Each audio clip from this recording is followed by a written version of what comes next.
ഇപ്പം തിരുവനന്തപുരത്തെ മത്സരം ഇത്തവണ വളരെ ശ്രദ്ധേയമാണ്. പ്രത്യേകിച്ച് ഈ ത്രികോണ പോരാട്ടം നടക്കുന്ന 4 മണ്ഡലങ്ങൾ നമ്മൾ പറയുകയാണെങ്കിൽ അതിൽ ഒരെണ്ണം തിരുവനന്തപുരം സെൻട്രലാണ്. അവിടേക്കാണ് മത്സരിക്കാൻ ഇത്തവണ അങ്ങേക്ക് നിയോഗം. അപ്പോൾ ഈ ആളുകളിൽ നിന്നുള്ള റെസ്പോൺസ് ഒക്കെ എങ്ങനെയാണ് ഇതുവരെ?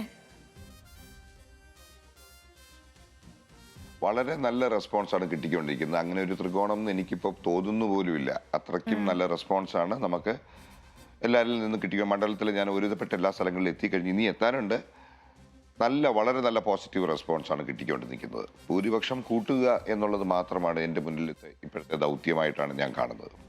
ഓക്കെ, ഇടതുപക്ഷ അനുഭാവിയാണ് അങ്ങ് നേരത്തെ തന്നെ. അപ്പം നിയമസഭാ സ്ഥാനാർത്ഥിത്വത്തിലേക്ക് വന്നപ്പോൾ അപ്പോഴെങ്ങനെയായിരുന്നു ഒരു ഫീൽ? എങ്ങനെയായിരുന്നു അതും തിരുവനന്തപുരം സെൻട്രലിലേക്ക് വരുമ്പോൾ? തിരുവനന്തപുരം സെൻട്രലിലേക്ക് വന്നു എന്നുള്ളതാണ് അതിലകത്ത് ഏറ്റവും ഇഷ്ടപ്പെട്ട ഒരു കാര്യം. കാരണം ഞാൻ ജനിച്ച് വളർന്ന ഒരു സ്ഥലത്ത് അവിടെയാണ് ഞാനിപ്പോൾ മത്സരിക്കുന്നത്. ആ മത്സരിക്കുക എന്ന് പറയുമ്പോൾ ഇവിടെയുള്ള എല്ലാവരെയും എനിക്ക് അറിയാവുന്നവരാണ്. ഒരു നീണ്ട സൗഹൃദത്തിൻ്റെ വലയത്തിലാണ് ഞാനിപ്പോൾ.